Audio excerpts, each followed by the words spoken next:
కానీ నేను మింగేస్తానని మింగేస్తాననేటప్పటికి చిన్న బుచ్చేసుకుని డాక్టర్ బాబు ఇలాంటివి కూడా వస్తున్నాయి, ఏదో బంగారం కొండంతే వచ్చింది అనుకున్నారు అనుకోండి.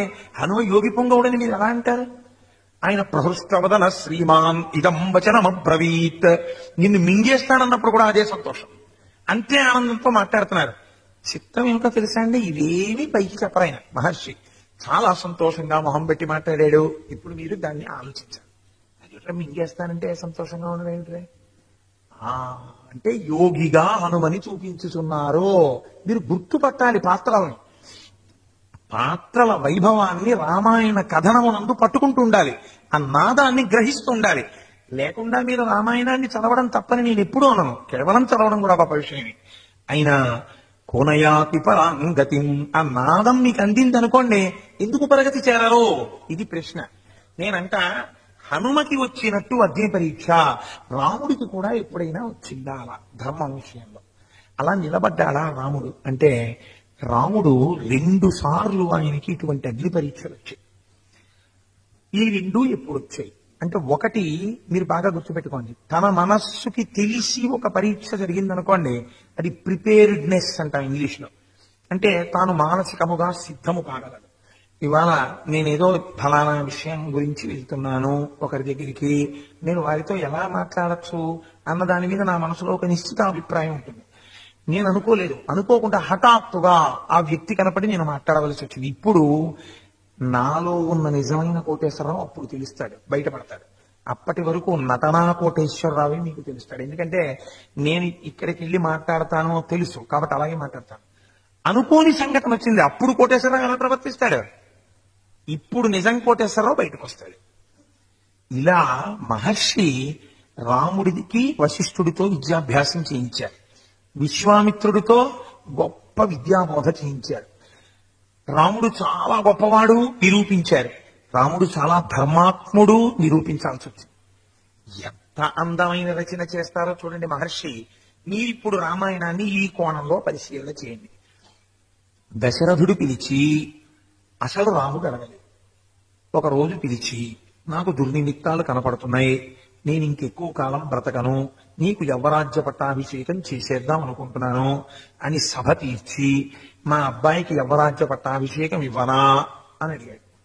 ఇచ్చామోహి మహాబాహుం రఘువీరం మహాబలం గజేన మహతాయంతం రామం ఛత్రవ్రతాననం అన్నారు సభలో.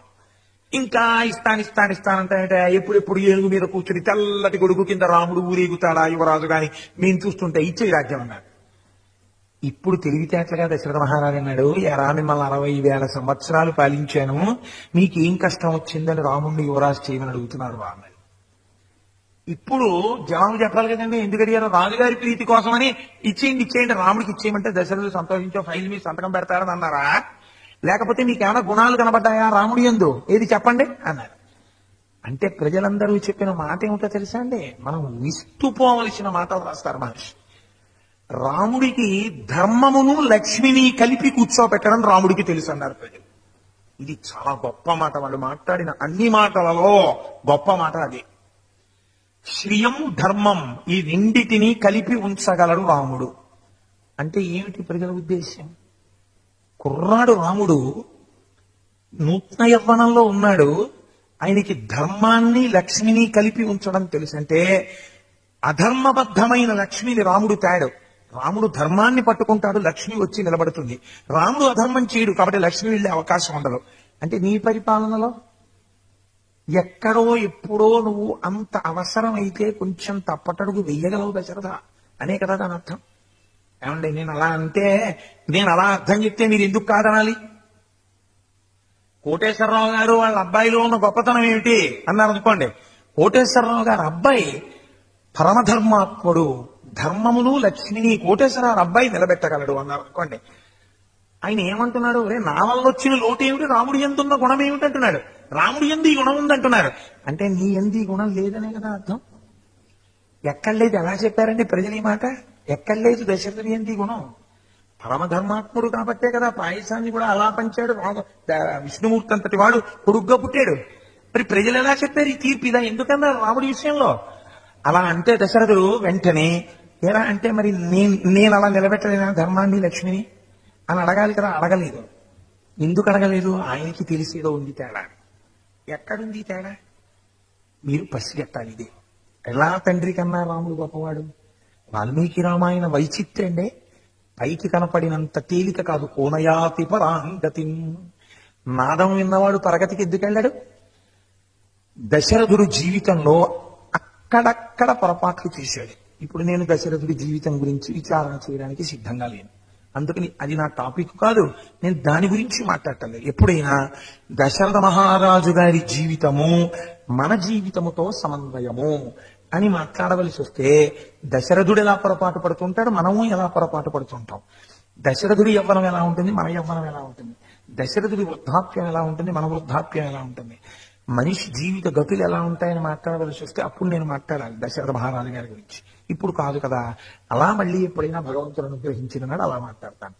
ఇవాళ నేను రాముడి ధర్మం గురించి కదా మాట్లాడుతున్నాను. త్రోవ తప్పిపోతాను మళ్ళీ. లేకపోతే చూడండి, దశరథుడు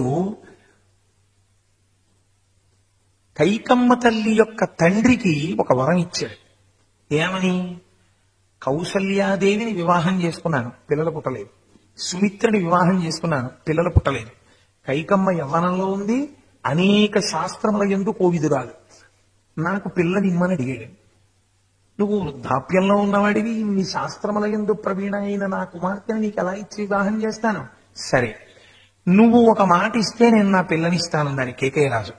ఏం కావాలన్నాడు.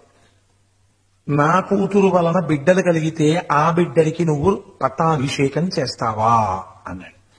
నీ కూతురు వలన బిడ్డలు కలిగితే ఆ బిడ్డడికి పట్టాభిషేకం చేస్తాను, ఇది ప్రమాణం అన్నాడు. ఇన్నేళ్లయింది కౌశల్య వల్ల బిడ్డలు లేరు, ఇన్నేళ్లయింది సుమిత్ర వల్ల బిడ్డలు లేరు, ఇన్నేళ్లయింది ఇప్పుడు కైక వల్ల బిడ్డలు పుడతారేంటి? పుట్టారు పో, కష్టం ఏమిటి? ఎలాగో పైనిద్దరికి పిల్లలు లేరుగా. కైకికి బిడ్డలు పుడితే కైకికి పట్టాభిషేకం చేయడానికి కష్టం ఏమిటి? కాబట్టి చాలా సులువుగా ఒప్పుకున్నాడు. దశరథుడి జీవితం చాలా గమ్మత్తుగా ఉంటుంది. మనం ఎలా షార్ట్ కట్లు ఆలోచిస్తాం అలా ఆలోచిస్తుంటాడు అప్పుడప్పుడు. ఎక్కడ పప్పులో కాలేశాడు? పుత్రకామేష్టి చేశాక నలుగురు పుట్టారు. పెద్ద ఆయన సుగుణాభిరాముడు. రాశీభూతమైనటువంటి ధర్మం. ఇప్పుడు దశరథుడి మనస్సంతా ఎవరి మీద ఉంది? పెద్ద కొడుకు మీద ఉంది. ఇంత సుగుణాభిరాముడైన రాముణ్ణి ఏ కారణం చేత పట్టాభిషేకం చేయకుండా పక్కన పెట్టను? ఆనాడు నేను మాటిచ్చాను భరతుడికి పట్టాభిషేకం చేస్తానని, తప్పుకోగలడా? ఇప్పుడు సత్యధర్మముల మధ్య గొడవ వచ్చింది. తాను కేకయ్య రాజుకి ఇచ్చిన మాట సత్యం, పెద్ద కొడుక్కి పట్టం కట్టాలి ధర్మం. ఏది పాటించాలి? సత్యానికి నిలబడితే రాముణ్ణి వదలలేడు. రాముణ్ణి కానీ పట్టుకుని పట్టాభిషేకం చేస్తే సత్యం భ్రష్టుడు కాలేడు. వయస్సా అయిపోయింది, కట్టి కుడిపేస్తుంది అసత్యలోకం. ఇప్పుడు ఏం చెయ్యాలి ఆలోచించి, సత్యాన్ని ధర్మాన్ని కూడా రెండింటినీ పట్టుకున్నట్టు నటించాడు. ఎలా? నేనక్కడ మాట ఇవ్వడం సత్యం, ప్రజలందరూ రాముడిని యువరాజుగా అడుగుతున్నారు, పెద్ద కొడుక్కి పట్టాభిషేకం చేయడం ధర్మం. నీ సత్యం వదిలేడు, ధర్మం పట్టుకున్నాడు. వశిష్ఠుడిని ముహూర్తం పెట్టమంటే ఇది అడుగుతాడని వశిష్ఠుడిని ముహూర్తం పెట్టమని అడగలేదు. యువరాజ్య పట్టాభిషేకానికి పక్కనున్నాడు మహర్షి, అడగలేదు. ఎందుకని? వశిష్ఠుడికి తెలుసు మాట ఇచ్చాడని. రామచంద్రమూర్తికి యవరాజ్య పట్టాభిషేకం చేస్తాను ముహూర్తం పెట్టండి అన్నాడు అనుకోండి, మరి కేకయ్య రాజుకి ఇచ్చిన మాట ఏమిటంటాడు వశిష్ఠుడు? గురువుగారి దగ్గరికి వెళ్ళి సత్యం వదిలేస్తానంటే కమండలంలో నీళ్లు చేతిలో పోసుకుంటాడు. ఎలా అంటాడు? అందుకని అసలు అడగకపోతే గొడవ వదిలిపోతుంది, నేనే పెట్టేసుకుంటాను ముహూర్తం, పంచాంగం చూసి పెట్టేసుకున్నాడు. పెట్టేసుకుని రామ రేపే నీకు పట్టాభిషేకం. ఈ విషయం భరతుడి యొక్క తాతగారికి చెప్పకు, మీ మామగారికి చెప్పకండి. జనక మహారాజు గారు మహాజ్ఞాని, తన అల్లుడికి రాజ్యం రాకపోయినా దశరథుడు ఇచ్చిన మాట నిలబడాలంటాడు. అందుకని మీ మామగారికి చెప్పకు. కేకయ్య రాజు గారికి తెలిస్తే తనకిచ్చిన వరం సంగతి ఏమిటంటాడు. అందుకని భరతుడి తాతగారికి చెప్పు. నీకు రేపు పట్టాభిషేకం అయిపోతుంది, గప్చిప్గా ఉపవాసం చేసి రేపు పొద్దున్న వచ్చే పట్టాభిషేకం అన్నాడు. సత్యం వదిలేడు, ధర్మం పట్టుకున్నాడు. రాత్రి వెళ్ళి పడుకున్నాడు. కైకమ్మంది, నువ్వు నాకు యుద్ధంలో 2 వరాలు ఇచ్చావు, అవి తీర్చండి. కైకమ్మ ఏం పట్టుకుంది? సత్యం పట్టుకుంది. 2 వరాలు సత్యం. ఆవిడ సత్యం పట్టుకుని పెద్దవాడికి రాజ్యం వెళ్లాలన్న ధర్మం వదిలేసింది. ఆవిడ ధర్మం వదిలి సత్యం పట్టుకుంది, ఈయన సత్యం వదిలి ధర్మం పట్టుకున్నాడు. ఆవిడ కోరిక నెరవేరి భరతుడికి పట్టాభిషేకం అవ్వలేదు, ఈయన కోరిక నెరవేరి రామచంద్రమూర్తికి పట్టాభిషేకం అవ్వలేదు. ఇద్దరికి 2 జరగలేదు. సత్యాన్ని వదిలి ధర్మాన్ని పట్టుకున్నా, ధర్మాన్ని వదిలి సత్యాన్ని పట్టుకున్నా ఇద్దరూ నెగ్గలేకపోయారు. సత్య ధర్మాలను రెండింటినీ పట్టుకుంటాడు రామచంద్రమూర్తి. ఇవే 2 కాళ్ళు, అది రామాయణం, కదులుతాయి. అందుకే రాముడు ఎక్కడున్నా విజయం. ఇది ఎలా చూపించారు ఈ విషయాన్ని మహర్షి అంటే, మరునాడు ఉదయం రాముడు వెళ్ళాడు. దశరథుడు మాట్లాడలేదు. అసలు రాముణ్ణి చూసి రామా అని రాముణ్ణి చూడగానే పొంగిపోయేవాడు దశరథ మహారాజు గారు. రామాయణంలో వర్ణన చేస్తారు. గవాక్షంలో నిలబడితే దశరథుడు రాముడు ఈ గుర్రం మీద వచ్చేస్తుంటే అనుకునేవట, యవ్వనంలో నేను ఉన్నప్పుడు నేను నడిచి వస్తుంటే నేను ఎలా ఉండేవాణ్ణో అచ్చు అలాగే ఉన్నాడు. చూసావా ముద్ర. యవ్వనంలో నా ఫోటో చూసి నా కొడుకు ఫోటో చూస్తే ఇద్దరం ఒక్కటే. మళ్ళీ నేను యవ్వనంలో వస్తున్నట్టుందనుకుని పొంగిపోయేవాట దశరథ మహారాజు గారు. అంత ఇష్టం రాముడంటే. అటువంటి రాముడు వస్తే మర్నాడు ఉదయం మాట్లాడలేదు. అసలు ఇలా తలెత్తి చూడలేదు. ఇలా తలదించుకుని నేల వంక చూస్తూ కళ్ళంబట నీళ్లు బొట బొట బొట పడుతుంటే కూర్చున్నాడు. రాముడు నమస్కరించి కైకమ్మని అడిగాడు, ఎందుకు అలా ఉన్నారు నాన్నగారు? ఇది చాలా జాగ్రత్తగా గమనించాలి. పట్టాభిషేకానికి ఏర్పాట్లు అయిపోయి అందరూ వచ్చేశారు. పట్టాభిషేక సామాగ్రి అక్కడ పెట్టారు, పూజా సామాగ్రి పెట్టినట్టు అంతా సిద్ధంగా పెట్టారు. వశిష్ఠుడు వచ్చేశాడు. ముహూర్తానికి వేళ అయిపోతోంది. దశరథుడు బయటికి రావడేమిటి, దర్శనం చేసుకోవాలని రాజులందరూ బయట నించున్నారు. ఇంకా రాడేమిటి అని అడుగుతున్నారు. రామచంద్రమూర్తి లోపలికి వెళ్ళారు. ఆయన స్నానం చేయలేదు, ఏడుస్తున్నాడు ప్రభువు. కైకమ్మని అడిగాడు, నాన్నగారు ఎందుకు అలా ఉన్నారని అడిగాడు. అడిగితే ఆవిడ చల్లగా చెప్పింది, నవపంచ వర్షాణి దండకారణ్యమాశ్రిత క్షీరాజిన జటాధారి రామో భవతు తాపస. 14 ఏళ్లు నువ్వు అరణ్యవాసానికి వెళ్ళాలి. ఎలా వెళ్ళాలో తెలుసా? నారచీర కట్టుకుని వెళ్ళాలి, జటాజూటం కట్టుకుని వెళ్ళాలి. నువ్వు వెళ్ళేటప్పుడు ఒక ముని ఎలా బ్రతుకుతాడో అలా బ్రతకాలి అరణ్యంలో. ఇదే ముహూర్తానికి భరతుడికి పట్టాభిషేకం అయిపోతుంది. మీరు చాలా జాగ్రత్తగా ఆలోచించండి. ఈ మాట విన్న వెంటనే రెండే జరగాలి. ఒకటి, రాముడు స్పృహ తప్పి కింద పడిపోవాలి. ఏమిటైతే అనుకోనటువంటి విషయం, రాజ్యమా పోయింది, పైగా 14 ఏళ్ల అరణ్యవాసమా అని కింద పడిపోవాలి. 2, ఏమనాలి? ఎవడు చెప్పాడు ఇలాగా? నేను 2 వరాలు అడిగాను. చిటికేసి ఒరే లక్ష్మణ నాకు అచ్చట్రా కదండి. శౌర్యం. ఆయన ఎవరు ఎదుర్కోగలరు రాముణ్ణి? కాబట్టి కైకమ్మ కుట్టుకన్నా కోసేయాలి, దశరథ మహారాజు గారిని నిగ్రహించాలి. ఇప్పుడు రాముడి ముఖం ఏమైనా వివరణత పొందిందా? ఇది చాలా ముఖ్యమైన విషయం ధర్మంలో. ఆయన ముఖంలో ఏమైనా మార్పు వచ్చేసి అలా ఉండిపోయామా, ఏమన్నావు మళ్ళీ చెప్పు అన్నాడు అనుకోండి, అప్పుడు ఆయన ఏదో కొంచెం తొట్టుపడ్డాడు. రాముడు తొట్టుపడలేదు కదా. ఇన్స్టంటానియస్ అంటే నేను ఇందాక అన్నానే, మనసులో అనుకోకుండా సంఘటన జరిగినప్పుడు మాట్లాడడంలో యథార్థమైన వ్యక్తి బయటికి వచ్చినట్టు ఒక శ్లోకాన్ని చెప్పాడు రాముడు. నహమర్థపరో దేవి లోకమా వస్తుముత్సహే విద్ధిమాం ఋషిభి తుల్యం కేవలం ధర్మమాస్థితం. ప్రాణప్రదం ఏమిటో తెలుసా అండి ఆ శ్లోకంలో? తుల్యం కేవలం ధర్మమాస్థితం. అమ్మా, రాముడంటే ఎవరనుకున్నావమ్మా? నహమర్థపరో దేవి, నేను అర్థమును వాంఛించిన వాడను కాను. నాకు డబ్బు కాని, సింహాసనము కాని, రాజ్యము కాని ఇవి నాకు అక్కర్లేదు. నాకు ఏది కావాలో తెలుసా? ధర్మము కావాలి. ధర్మం ఎందుకు కావాలి? కేవలం ధర్మమాస్థితం. రాముడు ధర్మం బాగా చేస్తున్నాడని అందరూ చూసి మెచ్చుకోవడానికి కాదు, అసలు ఆ ధర్మమే నా ప్రాణం. అది తప్ప దాన్ని వదిలేసి మిగిలింది ఏదీ నాకు అక్కర్లేదు. దానికోసం నేను ఏదైనా వదిలేస్తాను. మీరు చాలా జాగ్రత్తగా గమనించారో లేదో ఇప్పుడు నేను చెప్పిన మాటని మళ్ళీ గమనించండి. ఇంకొకసారి చెప్తున్నాను, దేనికోసమైనా నేను ధర్మాన్ని వదలను, దేన్నైనా వదిలేస్తాను ధర్మం కోసం. కాబట్టి ఇప్పుడు నాకేం కావాలి? ధర్మం కావాలి. ఏది ధర్మం? నాకు చాలా మంది ఒక మాట అంటుంటారు, రాముడు పితృవాక్య పరిపాలకుడు. నేనంటాను కాదు అంటాను. నేను ఆ మాట ఒప్పుకోను. రాముడు పితృవాక్య పరిపాలకుడు అంటే ఏంటంటే అర్థం? తండ్రి గారు చెప్పినటువంటి మాటని ఆచరించేటటువంటి వాడు. ఇది నిజమైతే అసలు యథార్థంగా అరణ్యవాసానికి బయలుదేరి వెళ్లిపోయేటప్పుడు దశరథుడు నోరు విప్పి నువ్వు 14 ఏళ్లు అరణ్యవాసానికి వెళ్ళని శాసించింది లేదు. దశరథుడు నోరు విప్పి చెప్పింది ఒకటే చెప్పాడు రాముడితో. ఏమని చెప్పాడంటే ఆయన, నాయనా అహం రాఘవ కైకయ్యా వరదాని నమోహిత అయోధ్యాయా త్వమేవాద్య భవరాజా నిగృహ్యమాం అన్నాడు. నేను ఆ కైకేయికి ఎప్పుడో ఇచ్చినటువంటి వరాల చేత ఇవాళ కట్టబడ్డాను, మోహితుండైపోయాను. రామా, నేను నిన్నొక్కటి అడుగుతున్నాను, నువ్వేం చేస్తావో తెలుసా? నేను ఎవరికి ఇచ్చాను వరాలు? కైకమ్మకి ఇచ్చాను. ఏమనిచ్చాను? 14 ఏళ్లు రాముణ్ణి అడవులకు పంపుతాను, భరతుడికి పట్టాభిషేకం చేస్తానని చెప్పాను. ఇప్పుడు నేను మాట తప్పానా తప్పలేదా? నేను మాట తప్పలేదు. నేను రాముణ్ణి 14 ఏళ్లు అరణ్యాలకు పంపుదాం అనుకున్నాను. కానీ నువ్వేం చేస్తావో తెలుసా? నిన్ను కూడా అడుగుతున్నాను. నువ్వు నాకు ఒక్క ఉపకారం చెయ్యి. నేను పెద్దవాడిని అయిపోయాను, ముసలివాడిని అయిపోయాను. నీతో నేను యుద్ధం చెయ్యలేను రామా. ఇప్పుడు నువ్వు నన్ను యుద్ధంలో నిగ్రహించేసి ఓడించేసి నన్ను ఖైదు చేసేసి రాజ్యం నువ్వు తీసేసుకో. ఇప్పుడు నేను ధర్మం తప్పానా? నేనెక్కడ తప్పాను? రాముడిని పంపుతానన్నాను, రాముడు నన్ను ఓడించేసి ఖైదులో పెట్టాడు. నేను రాముడితో యుద్ధం చేయలేను కాబట్టి నా తప్పు లేదు. భరతుడికి పట్టాభిషేకం చెయ్యనన్నానా? రాముడు చేసేసుకున్నాడు, నన్ను ఓడించి నేనేం చేయను. కాబట్టి నేను ధర్మం తప్పలేదు కదా రామా. నువ్వు ధర్మం తప్పలేదు కదా, క్షాత్రంతో నన్ను గెలుచుకున్నావు. పెద్దవాడు రాజుకోవడం ధర్మం. నువ్వెవరు నాకు ఇవ్వడానికి? నన్ను ఓడించి నువ్వు రాజ్యం పుచ్చుకున్నావు. నువ్వు సింహాసనం మీద కూర్చుంటే నేనేం చేస్తానో తెలుసా? నిన్ను వదిలి ఉండలేను. ఖైదులో కూర్చుని నిన్ను చూస్తూ నేను బతికేస్తాను. నువ్వు వెళ్ళిపోతే నేను చచ్చిపోతాను రామా అన్నాడు. నేనంట ఇది చేస్తే పితృవాక్య పరిపాలకుడు అంట. ఏం మీరు ఎందుకు కాదనాలి? ఇది చేశాడు అనుకోండి రాముడు, అలాగే నాన్నగారండి నేను పితృవాక్య పరిపాలకుడిని, మీ మాట నేను ఎందుకు కాదంటాను అని వెంటనే కోదండం తీసుకుని రండి నాన్నగారు యుద్ధానికి అని చెప్పి ఆయన గద పెట్టుకుని దెబ్బ కొట్టి ఆయన కింద పడిపోగానే కాళ్ళు చేతులు కట్టేసి ఒక 5లో బారేసి ఆ పట్టాభిషేకం చేసేయండి. ఆయన చేతిలో కోదండం పట్టుకుంటే ఎదురు రావడమే ఎవడైనా.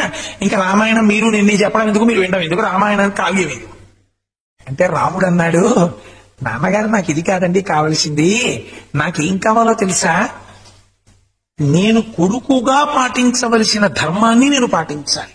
ఇది రాముడు అంటే. దీన్ని మీరు అర్థం చేసుకోవాలి.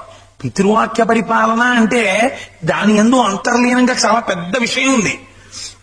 ఆయన చెప్పింది ఏం చేసేయడం కాదు. నేను మీరు ఇచ్చినటువంటి మాట సత్యమయ్యేటట్టుగా నేను ప్రవర్తించాలి. అది కొడుకు ధర్మం. రాత్రి మీరు వరం ఇచ్చారు. ఎవరికి ఇచ్చారు? అమ్మకి ఇచ్చారు. ఏమని? రాముడిని అడవికి పంపేస్తానని. ఇప్పుడు నేను అడవికి వెళ్ళకపోతే మీరు ఇచ్చిన మాట అసత్యం అయిపోతుంది. మీరు అసత్యం పలికితే మీకు ఊర్ధ్వగతులు ఉండవు, మీరు భ్రష్టులైపోతారు. ఒక కొడుకు ఒక తండ్రికి చేయవలసినటువంటి ధర్మం అదే కాదు. ఒక తండ్రికి కొడుకు చేయవలసిన ధర్మం తండ్రిని సత్యమునందు నిలబెట్టాలి. సత్యమునందు నిలబెట్టాలంటే మీ మాట నిజం అవ్వాలంటే నేను అడవికి వెళ్ళిపోవాలి. అందుకని నాన్నగారు నేను అడవికే వెళ్ళిపోతాను. 14 ఏళ్ళు ఎంతలో గడుస్తాయి? మీరు నాకు అక్షతలు వేసి ఆశీర్వచనం చేయండి, నేను తొందరలో తిరిగి వస్తాను, మీరు బెంగ పెట్టుకోకండి అని వెళ్ళిపోయాడు. ఇప్పుడు చెప్పండి, కేవలం ధర్మమాస్థితం, నాకు ధర్మము తప్ప వేరొకటి అక్కర్లేదు అని రాముడు చెప్పడంలో ఆయనకి నిజంగా ధర్మం పట్టుకుని ఏదో పటాటోపమో కీర్తో ప్రతిష్టో ఉత్తమగతిలో ఊర్ధ్వలోకాలో స్వర్గమో కీర్తో ఏదైనా ఉందా? లేకపోతే కేవలము ధర్మాచరణము తప్ప వేరొకటి ఆయనకి అసలు అక్కర్లేదా? రాముడికి ధర్మము తప్ప ఇంకేమీ అక్కర్లేదు. ధర్మమా తండ్రియా? ధర్మమే. ధర్మమా భార్యయా? ధర్మమే. ధర్మమా తమ్ముడా? ధర్మమే. ధర్మమా ప్రజల? ధర్మమే. ధర్మమా నేనా? ధర్మమే. అసలు రాముడి జీవితంలో ధర్మం వద్దు, పోన్లే దీంతో సర్దుకుందాం అలా ఉండదు. ఎప్పుడూ ధర్మం కోసమే ఉంటాడు రాముడు. అయితే నేను ఇక్కడ ఒక పెద్ద రహస్యాన్ని ఇవాళ అంటే నేను అలా అంటుంటానని నేను రహస్యాలకు మీ అందరికీ తెలుసున్నవే అలా అంటుంటానంటే నేను గమ్మత్తు చూడండి. ఎక్కడా ధర్మమే అయితే అందుకే రాముడు ఏది మాట్లాడితే అది ధర్మం అవుతుంది. శాస్త్రంలో కౌసల్యామాత దగ్గరికి వెళ్ళాడు. అంతటి మహాపతివ్రత కొడుకుని విడిచిపెట్టవలసి వస్తే ఇంతటి ధర్మాత్ముడికి పట్టాభిషేకం లేదు, అడవికి వెళ్ళిపోతున్నాడంటే ఆవిడంది ఎన్నడూ అనే మాట అంది కౌసల్య. 60,000 వయస్సు వచ్చి యవ్వనంలో ఉంత కాంతని పెళ్లి చేసుకుని మీ నాన్న ఎప్పుడూ కైకమ్మ అంతఃపురంలో పడుకుని ఉంటాడు, నా అంతఃపురానికి కూడా రాడు. పేరుకి నేను ధర్మపత్నిని, పెద్ద భార్యని. ఎందుకు? ఎప్పుడైనా నీ తండ్రి వచ్చాడా, నాతో మాట్లాడా? ఇన్నాళ్లకి సుగుణాభిరాముడివి కొడుకు పుట్టావని సంతోషించాను, నిన్ను కూడా అడవులకు పంపించేశాడు. ఇంకా నేను ఇక్కడ ఎవరి కోసం ఉండాలి? అందుకు నీతో నేను అడవులకు వచ్చేస్తాను. ఇక్కడ భర్త వచ్చి చూస్తాడా, నన్ను పలకరిస్తాడా, నాతో మాట్లాడతాడా?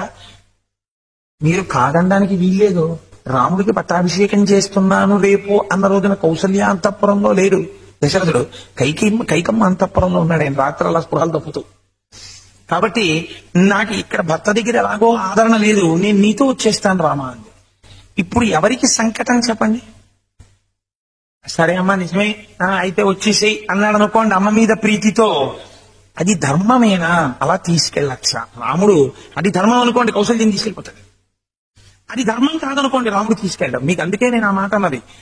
ఏదైనా ఒక క్లిష్టమైన సన్నివేశం వస్తే మీకు రామాయణం మీద అధికారం ఉంటే, అంటే రామాయణం మీరు బాగా చదివితే, ఇలాంటప్పుడు రాముడు ఏం చేశాడు అని మీరు ఆలోచించారనుకోండి, అదే మీకు జవాబు. అంతే. ఇంకా మీ జీవితంలో ఇంకా వేరే మీకు ధర్మశాస్త్రం తెలుసుకోవాల్సిన అవసరం మీకేం ఉండదు. ఆ ధర్మశాస్త్రమును మీరు అలా పాటించి మీరు రక్షణ పొందేస్తుంటారంతే. రామాయణం జీర్ణమైన వాడు రక్షణ పొందుతూనే ఉంటాడు. కారణం ఏంటి? వాడికి తెలియకుండానే రామోపాసన నడిచిపోతుంటుంది జీవితంలో, ధర్మోపాసన నడిచిపోతుంది. ఇన్నిటిని విడిచిపెట్టేశాడు. చాలా జాగ్రత్తగా విను. భర్తుక్కిల పరిత్యాగో నృశంసః కేవలం స్త్రియాః సభవత్యన కర్తవ్యం మనసాపి విగర్హితం. ఏ స్త్రీ ఏ కారణము చేతనైనా కావచ్చు, ఈ కారణము ఆ కారణము అని ఉండదు. ఏ కారణము చేతనైనా సరే భర్త ఉండగా కొడుకు పంచన చేరరాదు. ఏ కారణము చేతనైనా సరే భర్త వెళ్లిపోయిన తరువాత కొడుకుని విడిచిపెట్టి వేరొక చోట ఉండరాదు. ఇది ధర్మశాస్త్రం అంతే. తండ్రి ఉన్నాడా లేడా? నాకు ఉన్నాడు దశరథ మహారాజు గారు. నీకు భర్త ఉన్నాడా లేడా? ఉన్నాడు దశరథ మహారాజు గారు. దశరథ మహారాజు గారు బ్రతికి ఉండగా ఆయన్ని నింద చెయ్యడం, నేను వినడం, నీవు నాతో తీసుకెళ్ళడమా? అది కుదిరే పని కాదు. నీకు నాకు సర్వలోకులకు రాజ్యమునకు దశరథుడు రక్షకుడు. ఆయన సత్యధర్మములు మెరిగినవాడు. సన్నివేశాన్ని బట్టి మాట్లాడకూడదు. ఆయన ఎంత ధర్మోపాసనం చేసి నన్ను విడిచిపెట్టి ఉండలేనివాడు కుతకుత ఉడికిపోతూ ఇవాళ దీనికి సిద్ధపడ్డాడో, ఆయనలో ఎంతటి మహాత్ముడున్నాడో గుర్తెరుగు. అటువంటి మహాత్ముడు భర్త అని గౌరవించడం నేర్చుకో. ఏ స్త్రీ ఏ కారణము చేతనైనా భర్తని విడిచిపెట్టి వెళ్లి వేరొక చోట ఉంటానని అంటుందో ఆ స్త్రీ నృశంసః, ఆమె ముఖం చూడడం కాని ఆమెతో మాట్లాడడం కాని చేయరాదు. భర్తని విడిచిపెట్టి వెళ్ళుట అన్నది అసలు మన వాంగ్మయమునందు తెలియదు. అందుకనమ్మా ఈ మాట నువ్వు అనకూడదు, నేను వినకూడదు.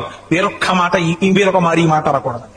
వెంటనే ఆవిడ, ఇది రాముడు అంటేనండి, రాముడు ఎక్కడ ఏ ధర్మం ఎలా పాటించాలో అలా పాటిస్తాడు. అమ్మ అంతటిది పొంగిపోయి వెంటనే ఆశీర్వచనం చేసి రక్ష పెట్టి రాముణ్ణి అరణ్యవాసానికి అనుమతించింది. సరే, సీతమ్మ తల్లి దగ్గరికి వెళ్ళినప్పుడు జరిగినటువంటి సంభాషణ అంతా మీకు నిన్నటి రోజున నేను చాలా మటుకు విజ్ఞాపన చేసి ఉన్నాను. నేను పూర్ణంగా చెప్పానని నేను అనలేదు, అందుకే సంగ్రహం అన్నాను. ఆ సర్గలు ఉన్నాయి. నేను ఎక్కడ పూర్తిగా దాన్ని నేను విశ్లేషణ చేస్తాను. ఇప్పుడు మీరు ఒక్క విషయాన్ని కొంచెం జాగ్రత్తగా గమనించాలి. రాముడి జీవితంలో రాముడు అరణ్యవాసానికి వెళ్ళిపోయిన తరువాత పర్ణశాల ఒకటి నిర్మాణం చేశాడు లక్ష్మణుడు. మరి ఉండడానికి ఒక పర్ణశాల కావాలి కదండి. రాముడి ధర్మం అంటే మీకు నేను అందుకని విజ్ఞాపన చేస్తున్నాను ఈ విషయాన్ని. లక్ష్మణ, మనకి అనువైన పర్ణశాల ఒకటి నిర్మించు అన్నాడంతే రాముడు. ఒక కర్ర కాని లేకపోతే ఒక నార కాని ఒక ఆకు కాని వేరొకరు సాయం చేసినట్టు మనకి రామాయణంలో కనపడదు. ఈశాన్యంలో ఉండవలసినటువంటి పూజామందిరం దగ్గర నుంచి అన్నయ్య నిత్యాగ్నిహోత్రీకుడు కాబట్టి అగ్నిహోత్రం చేసుకోవడానికి, అన్నయ్య వదిన పడుకోవడానికి ఎన్ని గదులు ఎంత శుభలక్షణాలతో వాస్తు ప్రకారం ఉండాలో అలా అంతా నిర్మాణం చేసేసి అన్నయ్య దగ్గరికి వచ్చి చెమటలు పట్టిన మొహంతో చేతులు కట్టుకు నిలబడి లక్ష్మణుడు అంటాడు, పరవానస్మికాకుచ్ఛాత్వయి వర్ష శతం స్థితే స్వయం తు రుచిరే దేశే క్రియాతు మితి మాం వద. నా గృహప్రవేశం కార్డు మీద నేను ఈ శ్లోకం వేసుకున్నాను. పరవానస్మికాకుచ్ఛాత్వయి వర్ష శతం స్థితే. నేనా అన్నయ్య ఈ పర్ణశాల నిర్మించిన వాడిని? లక్ష్మణ, పర్ణశాల బాగా కట్టావంటావేమిటి? నేను కట్టలేదు. కాకుత్సా మహానుభావ, నీవు నా యందు అనుగ్రహించి నా చేత ఈ పర్ణశాల నిర్మాణము చేయించి దాని యందు నీ ఆరాధన చేసేటటువంటి అదృష్టాన్ని నాకు అనుగ్రహించావు. రామా, ఇది సర్వకాలములకు నీది. ఇది లక్ష్మణుడి భక్తి. ఈ మాట అంటే రాముడు అంటాడు, రాముడి ధర్మం అంటే ఏమిటో చెప్పడానికి నేను అక్కడక్కడ కొన్ని మెరుపులు మీకు చూపిస్తున్నాను. నాకు జ్ఞాపకం అప్పటికి స్ఫురణలోకి వచ్చినవి చూపిస్తున్నాను. పెద్ద పెద్ద విషయాలను ఆవిష్కరించడానికి టైం సరిపోదు కదా, అందుకని ఆయన అంటాడు వెంటనే, లక్ష్మణ, నువ్వు ఒక విషయాన్ని గమనించావా? కర్తవ్యే వాస్తుశమనం సౌమిస్త్రే చిరజీవిత అంటే. నాన్న, నువ్వు పర్ణశాల కట్టావు, చాలా బాగా కట్టావు. ఎక్కడ ఏ గది ఉండాలో అలా కట్టావు. ఎక్కడ ఎత్తుండాలో ఎత్తుంచావు, ఎక్కడ పల్లం ఉంచాలో అక్కడ పల్లం ఉంచావు. ఇన్ని చేసినా మనం గృహప్రవేశం ముహూర్తం చూసుకుని వాస్తు పూజ చేసి అందులో కాపురం ఉండాలన్నాడు. ఎందుకన్నయ్యా వాస్తు పూజ? పర్ణశాలే కదన్నయ్యా, కొన్నాళ్ళు ఉండేదేగా, అక్కడే మనం ఉండిపోతామా శాశ్వతంగా అనుకుంటాడేమో అని వెంటనే చెప్తున్నాడు.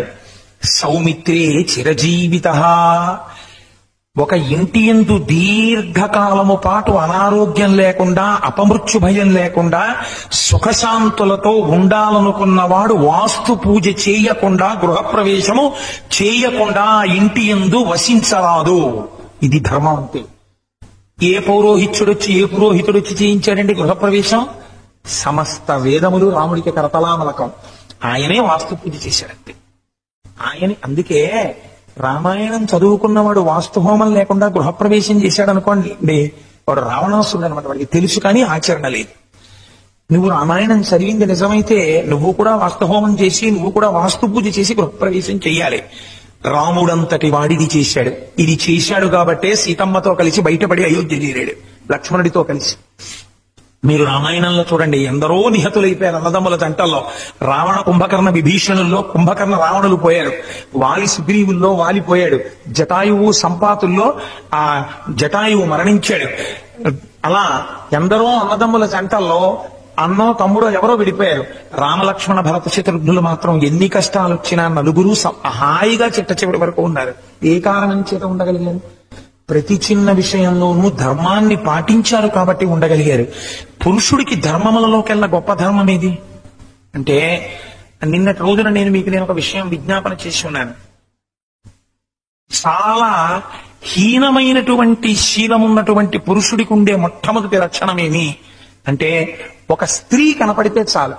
ఒక స్త్రీ కనపడినంత మాత్రం చేత నేనంత వాచాలత్వంతో ఉండాలా, నేనంత అతిగా మాట్లాడాలా, నేను ఎప్పుడూ ఎలా మాట్లాడతానో నేను అలా మాట్లాడలేనా, నేను అలా ఉండలేనా అని ఉండలేడు. ఒక సహజమైన బలహీనత, ఎక్కువ మాట్లాడతాడు స్త్రీని చూడగానే. అరణ్యకాండలో శూర్పణఖ వచ్చింది. నేను నిన్నటి రోజున ఒక మాట చెప్పాను మీకు, త్రిజట పేరు బాల అని. త్రిజట పేరు కాదు, శూర్పణఖ పేరు బాల. బాల అంటే మూర్ఖ, బాల అన్న పేరు శూర్పణఖది. శూర్పణఖ బిరుదునామం. పెద్ద పెద్ద గోళ్లు ఉంటాయి కాబట్టి శూర్పణఖ అంటారు. ఆవిడ అసలు పేరు బాల. ఆ శూర్పణఖ వచ్చే ముందు శూర్పణఖతో రాముడు మాట్లాడాడు. రాముడు శూర్పణఖతో మాట్లాడినటువంటి మాటల్లో మనకి ఇలా రాముడు మాట్లాడచ్చా అని ఒక అనుమానం వస్తుంది. ఆ ముకుచూలు కోసినటువంటి సందర్భంలో ఇలా మీకు అనుమానం రాకుండా మహర్షి ఒక కాషన్ ఆర్డర్ ఒకటే ఇస్తారు. శూర్పణఖ వచ్చే ముందే ఒక శ్లోకాన్ని రచిస్తారు మహర్షి. అందులో ఆయన ఒక మాట అంటారు. అందులో అనృతం నహి ప్రియస్య, రాముడికి ఎప్పుడూ కూడా అబద్ధమనేటటువంటిది ఎంత మాత్రమూ ఇష్టం ఉండదు. ఇష్టం ఉండకపోవడం అనేటటువంటి దాన్ని పక్కన పెట్టండి. విశేషేణ ఆశ్రమస్తస్య సమీపే స్త్రీజనస్య. ఎంత గొప్ప మాటలో చూడండి. రెండు వాచాలత్వం ఎప్పుడు బయటపడిపోతుందో తెలుసా అండి? మీరు ఒక ఆశ్రమానికి వెళ్ళారనుకోండి, ఆ ఆశ్రమం గేటు మీద ఒక బోర్డు ఉందనుకోండి, ఇచ్చట మౌనముగా ఉండవలేను. ఇక్కడి నుంచి మీరు లోపలికి వెళ్ళి బయటకు వచ్చేసేంత వరకు వాడు మౌనంగా ఉండడం. ఎక్కడో అక్కడ మాట్లాడతాడు. చదవలేదా గేటు మీద బోర్డు? చదివాడు. కోటేశ్వరారు అనకపోయినా కోటేశ్వరారు అంటాడు. ఎందుకది? కాసేపు నువ్వు అది ఆప్ చేసి నేను మళ్ళీ బయటకు వచ్చే వరకు మౌనంగా ఉంటాను. ఎందుకంటే ఒక ఆశ్రమ ప్రవేశం చేసే ముందు అక్కడ ఒక సిద్ధ పురుషుడు ఉన్నాడు. ఆయన ఎందుకో ఆ విషయాన్ని రాశారు. అది ఆయన స్థితికి భంగం. ఇప్పుడు మొన్నటి రోజున నేను పశ్చిమ గోదావరి జిల్లాలో ఉపన్యాసాలు చెప్పడానికి వెళ్ళాను. వెళ్తే మేము వెళ్ళినప్పుడు ఈ ఊళ్ళోనే ఉంటారు మహాతల్లి, ఆవిడ పేరుంటి దేవకి, నాకు ఆవిడ కృష్ణుడి భక్తి, రేణుక గారని. వారు నన్ను వేల్పూర్ ఆశ్రమానికి తీసుకెళ్లారు. ఆ వేల్పూర్ ఆశ్రమంలో ఒక మౌన యోగి, రమణ మహర్షి ఎలా ఉంటారో అలా ఉంటారని. దాదాపు 30 సంవత్సరముల నుంచి ఆయన మాట్లాడి ఎరుగరు. ఒక గోచి పెట్టుకుని కూర్చుని ఉంటారు. ఆయన ఎప్పుడు ధ్యానమగ్నుడై ఉంటారు. ఒక బోర్డు ఉంటుంది వెనకాల, ఇక్కడ రిక్తహస్తములతో రండి, త్యాగమునకు అవసరమైన మోక్ష సంపత్తితో బయలుదేరండి. మీ స్వవిషయాలు, జ్యోతిష్యాలు, వాస్తు ప్రశ్నలు అడగవద్దు. మోక్ష సంబంధమైన విషయమైతే అడగండి. అని ఉంటుంది. మీరు ఒక పలక మీద రాసిస్తే ఆయన తిరిగి పలక మీద రాసిస్తారు, అంతే మౌనం. ఆయన ఇక్కడ ఎక్కడో కూర్చుని ఉంటారు ధ్యాన మందిరంలో. మీకు ఇంచుమించుగా ఒక 1/2 కిలోమీటర్ బయట గేటు మీద బోర్డు ఉంటుంది, ఇచ్చట నుండి మౌనమును పాటించవలేను. అంటే ఇక్కడ వరకు నువ్వు ఎలాగో మౌనంగా ఉండలేవు కాబట్టి ఆశ్రమంలో కొంత ప్రాంగణం మాట్లాడుకోవడానికి ఇచ్చేశాడు. ఇచ్చట నుండి మౌనమును పాటించవలేను అంటే ఏంటంటే ఇక్కడి నుంచి మాట్లాడదు. ఒకవేళ మాట్లాడవలసి వస్తే ఏం చేయాలి? నువ్వు ఎవరితో మాట్లాడదాం అనుకుంటున్నావు వాళ్ళతో కలిసి బయటికి రా, మళ్ళీ వచ్చి ఆ గేట్ బయటకు వచ్చి మళ్ళీ మాట్లాడేసుకుని మళ్ళీ లోపలికి వెళ్ళు. అలా ఎప్పుడు మౌనంగా ఉండగలనుకుంటున్నావు అప్పుడే వెళ్ళు అందులోకి, అప్పటి వరకు వెళ్ళకు. ఎంత మర్యాదగా రాశారు వాళ్ళు. వాళ్ళు ఒక మర్యాదకి కట్టుబడ్డారు. అది మిమ్మల్ని అడిగింది వాళ్ళు అదొక్కటే.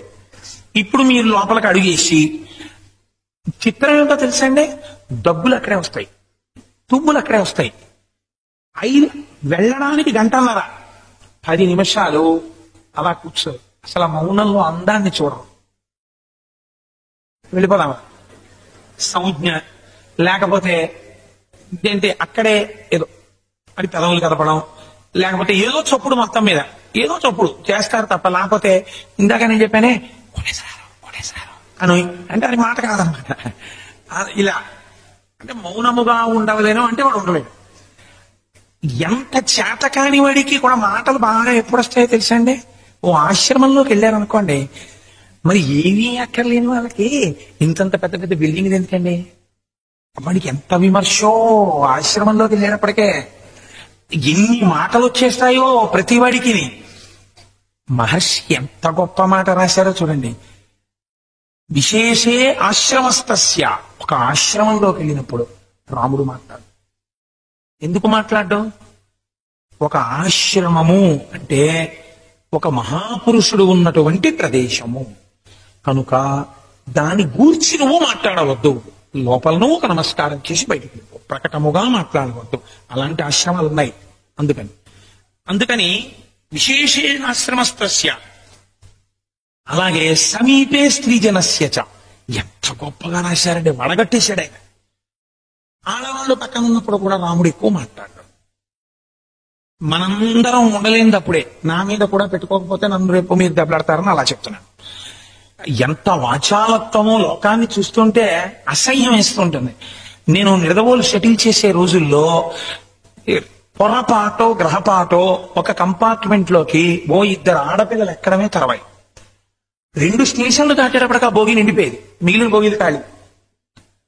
ఇంకక్కడికి వచ్చి వాళ్ళ ప్రాజ్ఞత, వాళ్ళ పాండిత్యం అన్ని అక్కడ మాట్లాడతాడు ప్రతివాడు. ఎందుకంటే వాడు ఈ 2 ఆడపిల్లలు వినాలని వాడి తాపత్రయం. వాడు అన్యథా వాడేదో లోకోపకారం చేద్దామని ఏం మాట్లాడ్డావు. వాడు ఎందుకు మాట్లాడతాడంటే వీళ్ళు వినాలని వాడి తాపత్రయం. ఇది పరమ బలహీనత. ఇదే రావణాసురుడు సీతమ్మ దగ్గరికి వచ్చి వాచాలత్వం చూపిస్తుంటాడు. ఆడవాళ్ళని చూసినప్పుడు ఎంత అవసరమో అంతవరకు మాట్లాడి ఇంకింతకన్నా ఎందుకు అని అవసరం లేనప్పుడు మాట్లాడకుండా, మామూలుగా నువ్వు నీ స్నేహితుడితో పురుషుడితో ఎలా మాట్లాడతావు అలా నీ చెల్లెలతో మాట్లాడినట్టు అవసరమైన 2 మాటలు మాట్లాడి వెళ్ళిపోగలగడం చాలా నిగ్రహము, ఇటువంటి బలహీనత లేనివాడు మాత్రమే చేయగలడు. అందుకే మహర్షి రాముడికి అత్యద్భుతమైన కితాబ్ ఇచ్చారు. ఇది సాధారణంగా మనం ఏం చేస్తామంటే గాన్ విత్ ది విండ్ అని రామాయణం చదివేటప్పుడు చాలా క్యాజువల్ గా పేజీ తిప్పేస్తాం. మనం పెద్ద పట్టించుకోం. ఏమిటిది సమీపే స్త్రీ జనస్యచ తిప్పేస్తాం ఆ శ్లోకాన్ని. కానీ రాముడు ఈ బలహీనతలు అధిగమించిన వాడు. ఎందుకనాలి ఈ మాట? శూర్పణకు వస్తోంది ఆయన ఆశ్రమంలోకి. ఇప్పుడు రాముడు ఏం మాట్లాడినా నువ్వు ఈ కోణంలో చూడడం నేర్చుకో. రాముడు ఎక్కువ మాట్లాడా, రాముడు తక్కువ మాట్లాడా విమర్శ చేసే ముందు శ్లోకాన్ని జ్ఞాపకం పెట్టుకుని నువ్వు ఆలోచిస్తే రాముడు ఒక్క మాట ఎక్కువ శూర్పణకతో మాట్లాడడు అని నువ్వు నమ్మి రామాయణాన్ని గ్రహించు. ఇది రాముడి యొక్క గొప్ప శీలం. రాముడికి 2వ మాట అగ్ని పరీక్ష వచ్చింది. అది ఎప్పుడు వచ్చిందో తెలుసా అండి? ఒకసారి రాజ్యాన్ని విడిచిపెట్టినప్పుడు వచ్చింది. 2వ మాట ఎవరి కోసం రాజ్యం వదిలేశారో ఆయనే వచ్చేసాడు అడిగి. పోనీ వచ్చినవాడు ఒక్కడు వస్తే వేరే రకంగా ఉన్నాడు. తనతో పాటు శత్రుఘ్నుని తీసుకొచ్చేసాడు. తనతో పాటుగా కౌసల్య, సుమిత్ర, కైకేయిల్ని తీసుకొచ్చేసాడు. మొత్తం అయోధ్యలో ఉన్న ప్రజలందరినీ తీసుకొచ్చి అన్నగారి దగ్గరికి వచ్చేసాడు. వచ్చేసి ఎన్ని ధర్మపన్నాలు చెప్పాలో అన్ని ధర్మపన్నాలు చెప్పాడు. పెద్దవాడివి నువ్వు ఉండగా నేను రాజ్యం తీసుకోవడం ధర్మం కాదు, కాబట్టి నాకు రాజ్యం వద్దు. ఇదిగో వశిష్ఠుడు వచ్చాడు, వశిష్ఠుడు కూడా ఇదే చెప్తున్నాడు, కావాలంటే కులగురువు ఆయన మాట విను. 2 3 ఎవరు వరాలు అడిగారు అసలు? మా అమ్మ అడిగింది. మా అమ్మ వరం అడిగితే కదా నాన్నగారు ఇచ్చారు. ఏ అమ్మ వరం అడిగిందో ఆ అమ్మ వరాన్ని ఉపసంహారం చేసేస్తోంది. అక్కర్లేదు మా భరతుడికి రాజ్యం, రామా నువ్వే రాజ్యం కట్టుకోని చెప్పడానికి అమ్మ వచ్చింది. ఇదిగో ఎదురుకుండా నించుంది. అమ్మ నువ్వు చెప్పే అన్నాడు. అంటే రామ నువ్వు వచ్చేసి రాజ్యానికి నాకు అక్కర్లేదు, నా భరతుడికి అక్కర్లేదు, నా వరాన్ని నేను విత్డ్రా చేసేసాను, అందుకు నువ్వు వచ్చేసి ఇదిగో కైకమ్మ చెప్పేసింది, ఇంక నీకేమిటి అభ్యంతరం? పైగా ఇంకొకటి ఆలోచించు, రాజ్యం అనేటువంటిది ఏదో సరే నేను వచ్చే వరకు కొంచెం ఈ భరిని మీ దగ్గర పెట్టండి అని పెట్టినట్టుగా పెట్టేది కాదే. దానికి ఒక సమర్థత ఉండాలి పరిపాలించడానికి. సమర్థుడు నువ్వు అడిగి వెళ్ళిపోతావా? సమర్థత లేని నేను సింహాసనాన్ని భరించనా? అలా ఎలా భరిస్తాను? ఎలా చూసినా నేను రాజుని కాలేను, అందుకని నువ్వు తిరిగి వచ్చేయను. అంటే ఇప్పుడు రాముడు ఎంత ధర్మాన్ని పట్టుకుని మాట్లాడాలి చూడండి. ఆయన అన్నాడు, సత్యమేవేశ్వరోలోకి సత్యం పద్మాశ్రితా సదా సత్యమూలాని సర్వాణి సత్యాన్నాస్తి పరమం పదం. అంటే నువ్వు అమ్మ ఇచ్చినటువంటి వరాలు అమ్మ ఉపసంహరిస్తోంది అంటున్నావు. అమ్మ వరాలు ఎవరిని అడిగింది? నాన్నగారిని అడిగింది. ఎవరిచ్చారు వరాలు అమ్మకి? పట్టాభిషేకం చేసుకోడు రాముడిని, నాన్నగారు ఇచ్చారు. ఇప్పుడు అమ్మ చేసిన ఉపసంహారాన్ని అంగీకరించడానికి నాన్నగారు ఏది? నాన్నగారి శరీరంతో ఉండగా నాకు చెప్పిన చివరి మాట ఏమిటి? నువ్వు 14 ఏళ్ళు అరణ్యవాసానికి వెళ్ళమని. ఇప్పుడు నన్ను మళ్లీ రాజ్యానికి పిలవడానికి తండ్రేడి? కంటికి కనపడనటువంటి భగవంతుడి గురించి మాట్లాడడం, నీకు తెలియని ధర్మం గురించి నువ్వు మాట్లాడడం గొప్ప. నీ కంటికి ఎదురుగుండా కనపడేటటువంటి భగవత్ స్వరూపమైన తండ్రి గారికి ఇచ్చిన మాట నిలబెట్టడం గొప్ప. ఇవాళ నేను రాజ్యానికి వచ్చేస్తే ఎవడు సత్యమునందు నిలబడాలో వాడు సత్యమునందు నిలబడక నువ్వు ఇచ్చిన మాట నిలబడలేదా కింద? నువ్వు ఇచ్చిన మాట నీ కొడుకు తప్పాడు, అందుకని నిన్ను కింద లోకాలకి తోసేస్తున్నావు, నరకంలోకి తోసేస్తే ధర్మం నేను తప్పిపోయిన వాడిని అవుతాను, పిలిచిన వాడు నువ్వు బానే ఉంటావు. అందుకని నేను రాను. నేను దశరథుడికి ఇచ్చిన మాట దశరథుడిని సత్యమునందు నిలబెట్టాలి. ఇప్పుడు నన్ను పిలవడానికి దశరథ మహారాజు గారు లేరు, అందుకని నేను రాను. ఇప్పుడు చూడండి అగ్ని పరీక్ష. ధర్మానికి నిలబడ్డాడా మహానుభావుడు? లేకపోతే రాజ్యం కోసం ఇంతమంది వచ్చి పిలిచారు కాబట్టి వెళ్ళిపోదామని అనుకున్నాడా? అన్నయ్య నువ్వు లేకపోతే ఎవరు పరిపాలిస్తారన్నాడు. మహానుభావుడైనటువంటి వాడు, ధర్మాన్ని నమ్ముకున్నవాడు, ధర్మాన్ని పాటించేవాడు ఎక్కడున్నాడో జ్ఞాపకం పెట్టుకోండి. వాడికి సమస్త భూతములు వాడిని ప్రేమిస్తాయి, సమస్త భూతములు వాడికి సాయపడతాయి. పరహితము చేయునెవ్వడు పరమహితుండగును భూత పంచకమునకును, పరహితమే పరమధర్మము, పరహితునకు నెదురు లేదు పర్వేందుముఖి అంటాడు భాగవతంలో పోతన గారు. మీరు అందుకే చూడండి, రామచంద్రమూర్తి కోసం ఒక పక్షి జటాయువు ప్రాణాలు తెలిసింది. రామకార్యం మీద మాట సాయం చేయడానికి సంపాతి రెక్కలు కాలిపోయిన ఒక పక్షి మాట సాయం చేయడానికి ఆహారం తీసుకుని కొన్ని వేల సంవత్సరాలు బ్రతికింది. రాముడు రాజ్యంలోంచి వెళ్ళిపోతే అకాలంగా చెట్లు పుష్పించడం మానేశాయి. రాముడు రాజ్యం వదిలేస్తే ఆయనతో పాటు వృద్ధులు కూడా వెళ్ళిపోయారు. ఆఖరికి రాముడు వెళ్ళిపోతే తండ్రి ప్రాణాలే వదిలిపెట్టేశాడు. రాముడు వెళ్ళిపోతే సింహాసనమే వెళ్ళిపోయింది. అందుకే అయోధ్యకాండ ప్రారంభం చేస్తూనే మహర్షి ఒక మాట అంటారు, ధర్మం వెళ్ళిపోయింది, రాశీభూతమైన ధర్మము వెళ్ళిపోయింది రాజ్యం నుంచి. రాముడు వెళ్ళిపోయాడు కాబట్టి ఇప్పుడు ఏం వెళ్ళిపోతాయి? రాముడితో పాటు అన్నీ వెళ్ళిపోతాయి. ఎక్కడ ఒక ధర్మాత్ముడు ఉంటాడో అక్కడ అన్నీ ఉంటాయి, ఎక్కడ ధర్మాత్ముడు వెళ్ళిపోతాడో అన్నీ వెళ్ళిపోతాయి. అందుకే అయోధ్యకాండ ప్రారంభ శ్లోకానికి మొట్టమొదటి పదం ఏమిటో తెలుసా అండి మహర్షిది? గచ్చతా మాతులకు లంభరతేన తదానగ. గచ్చతా వెళ్ళిపోయినవి. ఎందుకు వెళ్ళిపోతున్నాయి? రాముడు వెళ్ళిపోయాడు. అయోధ్యకాండలో రాముడు వెళ్ళిపోతాడు. రాముడు వెళ్ళిపోతే సింహాసనం వెళ్ళిపోయింది. రాముడి సింహాసనం అయోధ్య నుంచి నందిగ్రామానికి వెళ్ళిపోయిందండి. పరిపాలన 14 ఏళ్ళు. రాముడు వెళ్ళిపోతే భరతుడు వెళ్ళిపోయాడు. రాముడు వెళ్ళిపోతే లక్ష్మణుడు వెళ్ళిపోయాడు. రాముడు వెళ్ళిపోతే భరతుడితో శత్రుఘ్నుడు నందిగ్రామానికి వెళ్ళిపోయాడు. రాముడు వెళ్ళిపోతే శోభ వెళ్ళిపోయింది. రాముడు వెళ్ళిపోతే దశరథుడు ప్రాణాలే వదిలేశాడు. ఏమీ వెళ్ళిపోలేదు, అన్నీ వెళ్ళిపోయాయి. ఎందుకు వెళ్ళిపోయాయి రాముడితోటి? రాముడు ధర్మాత్ముడు కనుక. ఎవడు ధర్మాన్ని పట్టుకున్నాడో వాడికి పంచభూతములు, సమస్త ప్రాణులు, నోరున్నవి నోరు లేనివి సాయపడతాయి. మీకు నేను ఆ మాట చూపిస్తాను. రాముడు అరణ్యవాసం చేస్తున్నప్పుడు నేను ఈ మాట చెప్పే ముందు మీకు నేను వేరొక చిత్రమైన విషయాన్ని కూడా ఇక్కడే ప్రతిపాదన చేసేస్తే రెండూ కలిసిపోతే నాకు సానుకూలం అయిపోతుంది. ధర్మమునకు వైక్లభ్యం లేకుండా ఒక వ్యక్తి జీవితంలో నడిచిపోయింది అనుకోండి, అప్పుడు అతన్ని మనుష్యుడు అని పిలవడం చాలా కష్టం. అంటే మీరు నేను అన్న మాటని బాగా పట్టుకోగలిగి ఉన్నారని నేను అనుకుంటున్నాను. అంటే ఒక వ్యక్తి నాకు ధర్మమే కావాలి అన్నాడు, కేవలం ధర్మమాస్థితం. ఇది కదండి రాముడు అన్నాడు. రాజ్యాన్ని వదిలేసే ముందు కైకతోటి. అలా రాముడు చిట్ట చివరి వరకు ఎన్ని సందర్భాలు వచ్చినా నేను ధర్మంలో అని అలాగే నిలబడిపోయాడు అనుకోండి. అప్పుడు అసలు ధర్మాన్ని చెడగొట్టగలిగినటువంటి కారణాలు కొన్ని ఉంటాయి అని మీరు నిర్ధారించడం కుదరదు. ఎంతటి ధర్మాత్ముడైనా ఆ ధర్మం మర్చిపోయేటట్టు చేయగలిగిన కారణం కూడా ప్రపంచంలో ఉంటుంది సుమా అని మీరు గుర్తెరగలేరు. ఇప్పుడు అలా గుర్తెరగలేకపోతే ఏమవుతుందంటే దానివల్ల నష్టం ఏంటి అంటే, ధర్మాచరణము చేసేటటువంటి వ్యక్తిలో ఉన్న జ్ఞానాన్ని తస్కరించగలిగిన దొంగ లేనేలేదు అవుతుంది. దొంగ ఎక్కడ ఉంటారండి? మీరు బాగా గమనించండి. దొంగతనం చేద్దాం అనుకున్నవాడు ఏ ఇంట్లో దొంగతనం చేద్దాం అనుకుంటున్నాడో ఆ ఇంటి యజమాని కన్నా బాగా చూస్తాడు ఆ ఇంటిని. యజమాని రోజు ఇల్లే కదా అని తలిపేసుకుని లోపలికి వెళ్ళిపోయి గడియ వేసేసుకుంటాడు. రేపో ఎల్లుండో ఇంకా దొంగతనానికి వద్దాం అనుకున్నవాడు ఏ గడియ బాగుండలేదు, రాత్రి తేలిగ్గా ఏ గడియని ముట్టుకుంటే ఊడిపోతుంది, లోపలికి వచ్చిన తర్వాత ఒకవేళ చప్పుడైతే ఎట్నుంచి మనం పారిపోవచ్చు, మనం ఏ గదిలోకి వెడితే ఐశ్వర్యాన్ని దొంగతనం చేయొచ్చు, డబ్బంతా ఏ గదిలో ఉంది, లేకపోతే రాత్రల్లా గదులన్నీ వెతుకుతూ కూర్చుంటే తెల్లారిపోతుంది, మీరు వెతికేటప్పటికి శీతాన్వేషణ అవుతుంది. కాబట్టి ఈ ఆను పాను తెలుసుకోవాలి వాడు. అక్కడ ఎవరు పడుకుంటారు, ఎన్ని గంటలకు బాగా నిద్రపోతారు, తాళం చెవుల గుత్తి ఎలా తీయచ్చు, ఒకవేళ చప్పుడైతే మనం ఏం చెయ్యాలి, ఇవన్నీ వాడు ఇంట్లో ఉన్నవాడి కన్నా ముందు వాడు బాగా సాధికారికత పొందుతాడు. అసలు అన్నిటికన్నా నైపుణ్యం దేనికి ఉండాలో తెలుసా అండి? దొంగతనానికి ఉండాలి. ఎందుకు నేనేం మాట్లాడుతున్నానో తెలుసా? ఆఫీస్లో ఫైల్ రాసేవాడు తప్పు రాశాడు అనుకోండి, నోట్ ఫైల్ మీద వాక్యాన్ని, వెంటనే మేనేజర్ గారు పిలిచి అదేంటంటే ఇలా రాశారు అంటాడు. లేకపోతే ఏదో 3/7/2006 అని వేయవలసింది ఇంకా పాత నెల గుర్తుండిపోయి 3/5/2006 అని వేసాడు అనుకోండి. పిలిచి కోటేశ్వరారు ఏంటంటే ఇంకా పాత నెలలో ఉండిపోయారు, డేట్ మంత్ మార్చండి అంటారు. 5/6 చేస్తారు. పెద్ద ప్రమాదం ఏంటి? రోజు చేసే దొంగతనమే కదండి. ఇవాళ నేను సరదాగా చేస్తానని జేబుగా తెలిసి ఒళ్ళు హోనం అయిపోతుంది. ఎప్పుడూ చాలా జాగ్రత్తగా చేయాలి దొంగతనం కదండి, లేకపోతే ఖైదులు పోతారు. అందుకని దొంగతనం యందు ఎప్పుడూ అశ్రద్ధ కూడదు, చాలా శ్రద్ధగా ఉంటాడు వాడు. యజమాని యందు అశ్రద్ధ ఉంటుంది. కాబట్టి ఇప్పుడు ఎవరు దొంగ మనకి అంటే, కామ క్రోధశ్చ లోభశ్చ దేహేతి స్థంతి తస్కరాః జ్ఞానరత్నాపహారాయ తస్మాత్ జాగ్రత్త జాగ్రత్త. ముగ్గురు దొంగలు ఇక్కడ కూర్చుని ఉన్నారు. ఎవరు? కామః కామం, క్రోధః కోపం, లోభః దాచిపెట్టడం. ఈ ముగ్గురు దొంగలు ఇక్కడ ఉన్నారు. దేనికోసం? జ్ఞానరత్నాపహారాయ, జ్ఞానం అనే రత్నాన్ని ఎత్తుకుపోవడానికి చూస్తున్నారు వాళ్ళు.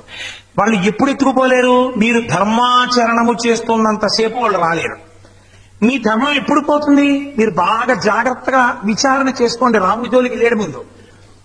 మీ ఓర్పు పోయిందనుకోండి, మీరు ఈ మూడింటిలోనూ వైక్లభ్యం పొందుతారు. ఒకటి, ఎవరో ఏదో అంటున్నారు అనుకోండి, నీ మొహం నువ్వేం కూడా పెట్టావు, రేపు పొద్దున పిల్ల పెళ్లి కోసం ఉంచొద్దా, ఇంకో దానికి ఉంచొద్దా అంటుంటే, ఫోన్లో ఏదో పుచ్చుకుని 4 నాళ్ళు వెనకేద్దామన్న లోభం రావచ్చేమో. 2, ఏమిటి అన్నాడు ఎప్పుడు ఈ దీక్షలు ఇవి ఏదో ఏం తప్పే ఉంది లేదు, ఈ కోరుకుంటే మాత్రం మనం ఎలాగోలా మనం కూడా ఒక కలర్ టీవీ కొనుక్కుందాం అనుకున్నాడు అనుకోండి, కామము ప్రవేశించింది. అన్ని వేళలా తుచ్చ కామం గురించే నేను మాట్లాడను. 3, క్రోధము. క్రోధం ఎప్పుడు లోపలికి రాగలదు? సహనము పోతే రాగలదు. మీరు చాలా ఓర్పుతో ఉన్నారనుకోండి, లోపలికి రాలేదు. ధర్మాచరణమునకు ప్రధానమైన కవచము సహనమే. ఈ ఓర్పు పోయిందనుకోండి, దొంగ లోపలికి వచ్చేస్తాడు. ఎందుకని? రాజ్యం ఇవ్వను అన్నాడు అనుకోండి దశరథుడు, నీ బాబుగారి సొమ్మా అన్నాడు అనుకోండి రాముడు, వెంటనే నువ్వెవడవా నాకు ఇవ్వడానికి, నువ్వు ఎలా పుచ్చుకున్నావు, పెద్ద కొడుకు కాబట్టి పుచ్చుకున్నావు, నేను అంతే, నువ్వు ఇచ్చేదేంటి, ఇవ్వనను ఇంకో మాట ఖైదులో రాస్తానన్నాడు అనుకోండి. ఓర్పు పోయిందనుకోండి, నాకు ఇవ్వకపోవడం ఏంటంటే రాజ్యం. రాజ్యం కావాలన్న కామం వచ్చేసింది, క్రోధం వచ్చేసింది, లోభం వచ్చేసింది, ధర్మం పక్కకి పోయింది. అంతే. ఆ కోపంలో తండ్రిని అనకుండా మాట నేస్తాడు, ఖైదులో బారేస్తాడు, సింహాసనం ఎక్కేస్తాడు, అన్ని జరిగిపోతాయి. అందరి దొంగలు లోపలికి వచ్చేస్తారు. కేవలం ధర్మమాస్థితం అన్నాడు అనుకోండి, రాలేరు ముగ్గురు. ఆయన శిఖ కట్టుకుని, నాలచీర కట్టుకుని, పాదుకలు లేకుండా అడిగి వెళ్ళిపోతాడు. ఎలా వస్తారు లోపలికి? మరి ఇలా ఎక్కడా అసలు రాముడు తట్టుకుంటూ వెళ్ళిపోయాడు అనుకోండి, ధర్మం అన్నదాన్ని దాటలనుకోండి, అప్పుడు ఇంకా అసలు దొంగలు ఎలా ప్రవేశిస్తారో మీరు ఎలా చెప్తారండి?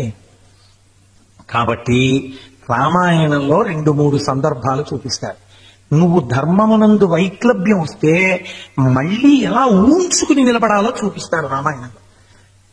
జారి పడిపోతే ఎలా నిలబడాలో ఎవరైనా ట్రైనింగ్ అవుతాడేంటి? ఎవరు ట్రైనింగ్ ఎవరు దానికి. కానీ కాలు జారిపోయింది అంతే. కాలు జారిపోతున్నప్పుడు గబాలను దేన్నో పట్టుకుని ఉంచుకోవడం అప్పటికప్పుడు వస్తుంది అంతే. అంతేగాని ఏమన్నా ఎప్పుడైనా జారిపోతానేమో, జారిపోయినప్పుడు పట్టుకోవడం ఎలాగో ట్రైనింగ్ ఇవ్వడానికి ఎక్కడైనా ఇన్స్టిట్యూషన్ ఉంటుందా అని అడుగుతారు ఎవరైనా? అలా ఎవడు అడగడు, అప్పుడు ఉంచుకోవాలంతే. అలా మీరు చూడండి, రామాయణంలో రాముడు ఒకసారి ధర్మం తప్పిపోయే పరిస్థితి వచ్చేసింది. ఎక్కడొచ్చేసింది అంటే ఒక గేటు తెరుచుకుంది.